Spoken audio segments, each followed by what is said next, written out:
Welcome to omega India TV news. తమ ప్రాంతంలో rowdy sheeter గా పెత్తనం చెలాయిస్తున్న రౌడీని హతమార్చి ఆ స్థానాన్ని తాము సొంతం చేసుకోవాలని ముగ్గురు కలిసి హత్యకు పాల్పడిన ఘటనలో నిందితులను అరెస్టు చేసిన కూకట్పల్లి పోలీసులు రిమాండ్ కు తరలించారు. ఈ సందర్భంగా ఏర్పాటు చేసిన మీడియా సమావేశంలో బాలానగర్ జోన్ డీసీపీ సురేష్ వివరాలు వెల్లడించారు. బోరబండకు చెందిన పేరు మోసిన రౌడీ షీటర్ కొడుకు సయ్యద్ షాహిద్ సైతం ఆ ప్రాంతంలో తన తండ్రి స్థానాన్ని భర్తీ చేస్తూ రౌడీ షీటర్ గా కొనసాగుతున్నాడు.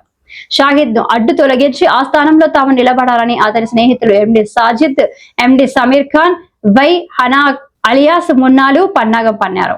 పథకం ప్రకారం గత నెల 29వ తేదీన పవన్ అనే స్నేహితుడు జన్మదిన వేడుకలకు కుకట్పల్లి ప్రకాశ్ నగర్లోని ఓ నిర్మానుష్య ప్రదేశంలో హాజరైన సాజిద్ మున్నాలు మద్యం సేవించగా మద్యం మత్తులోకి వెళ్లిన సాహిద్ పై సాజిద్ మున్నాలు ముందుగా బీర్ బాటిల్తో మెడపై పొడిచి తర్వాత బండతలతో మోదీ హత్య చేశారు.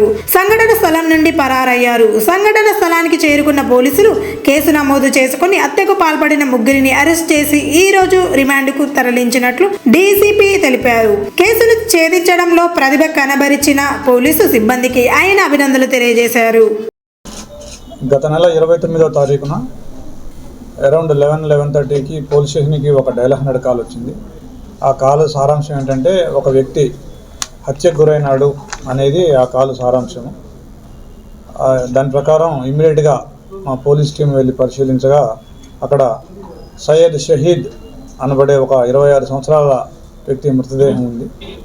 అది ఆ మృతదేహం చూసిన తర్వాత మళ్ళీ ఇమ్మీడియట్గా మా పోలీస్ టీము ఆ ఏరియాని పరిశీలించగా తర్వాత ఇన్ఫర్మేషన్ తీసుకోగా మనకి కొద్దిమంది వ్యక్తులు ఇతన్ని మర్డర్ చేసినారు అనే సమాచారం వచ్చింది. ఇతను బేసిక్గా ఇతను ఒక రౌడీ షీటరు. ఈ షహీద్ ఎవరైతే ఉన్నాడో ఇతను రౌడీ షీటరు. ఇతనికి ఒక మిత్ర బృందం ఉంది. ఆ రోజు ఏం జరిగిందంటే యాక్చువల్గా ఒక 9 మంది వ్యక్తులు వీళ్ళందరూ కూడా ఒక పవన్ అనే ఒక వ్యక్తి యొక్క బర్త్డే చేసుకోవడం కోసం ఆ ఏరియాకి వెళ్ళినారు. ఆ ఏరియాకి వెళ్ళిన తర్వాత అక్కడ ఒక 6 వ్యక్తులు బర్త్డే తర్వాత వెళ్ళిపోయినారు. 3 వ్యక్తులు మిగిలినారు. ఆ 3 వ్యక్తులు ఎవరెవరంటే ఈ డిసీజ్డ్ ఎవరైతే ఉన్నాడో షహీద్, అతనితో పాటుగా హనాక్ అలియాస్ మున్నా అనబడి 20 సంవత్సరాల వ్యక్తి, ఇతను ప్రైవేట్ ఎంప్లాయీగా పనిచేస్తాడు. తర్వాత సాజిద్ అనబడే ఒక 24 సంవత్సరాల వ్యక్తి, ఇతను ఏసీ టెక్నీషియన్గా పనిచేస్తాడు. వీళ్ళు 3 ఉన్నారు. వీళ్ళు 3కి అక్కడ యాక్చువల్గా ఏంటంటే గతం నుంచి కూడా ఈ షాహిద్ మీద ఈ సాజిద్ అండ్ మున్నా ఒక 15-20 రోజుల నుంచి వీళ్ళు ప్లాన్ చేస్తూ ఉన్నారు. దాంతోపాటుగా అప్పుడు కూడా వాళ్ళ 3 మధ్యలో వాగ్వివాదం చోటు చేసుకుంది, పరస్పరం తిట్టుకోవడం జరిగింది. దీనికి బేసిక్ కారణం ఏంటంటే ఈ షహీద్ అనే వ్యక్తి ఎవరైతే రౌడీ షీటర్ ఉన్నాడో ఇతను ఈ సాజిద్ అనబడే అతను ఇన్స్టాలో ఇన్ఫ్లుయెన్సర్గా ఉంటాడు. అతనికి ఒక 20,000 మంది ఫాలోవర్స్ ఉన్నారు. అతనికి కొద్దిగా అమౌంట్ వస్తుంది, నాకు ఆ అమౌంట్ నుంచి నువ్వు నెల 5,000 ఇవ్వాలని చెప్పేసి అతను వేధిస్తూ ఉన్నాడు చాలా రోజులుగా. అదొక కోపం పెట్టుకున్నాడు సాజిద్. దాంతోపాటుగా ఈ మున్నా, సాజిద్ అండ్ వీళ్ళకి సమీర్ ఖాన్ అనే వ్యక్తి కూడా తోడైనాడు.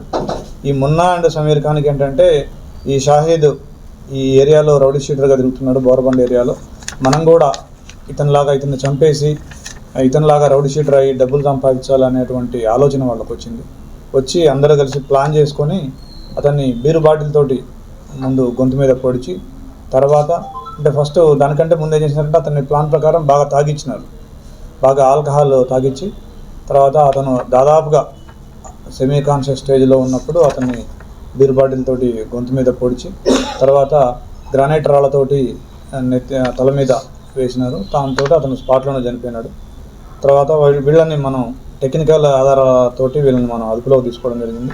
ఇప్పుడు ఈ 3 కూడా మన అదుపులో ఉన్నారు. వీళ్ళని వాళ్ళ రిమాండ్ చేయబోతున్నాను. ఈ కేసులో ఈ అక్యూజర్ని పట్టుకోవడానికి కృషి చేసినటువంటి పోలీస్ సిబ్బందిని అభినందిస్తున్నాను. అదేవిధంగా ఈ 3లో A3 ఎవరైతే ఉన్నాడో సమీర్ ఖాన్, ఇతని మీద ఆల్రెడీ 4 కేసులు ఉన్నాయి. 2020లో జూబ్లీ హిల్స్ పోలీస్ స్టేషన్లో, 2022లో సనత్ నగర్లో, 23లో ఎస్ఆర్ నగర్లో, 24లో బాచుపల్లిది మర్డర్ కేసు, మిగతా 354 అండ్ దొంగతనాల కేసులు 2 ఉన్నాయి. ఇతను రౌడీ షీట్ ఆల్రెడీ ఇతనికి బోరబండ పోలీస్ స్టేషన్లో ఇతనికి రౌడీ షీట్ కూడా ఓపెన్ అయింది. సో వీళ్ళందరినీ ఈరోజు రిమాండ్ చేయబోతున్నాం. Thank you. లేదు.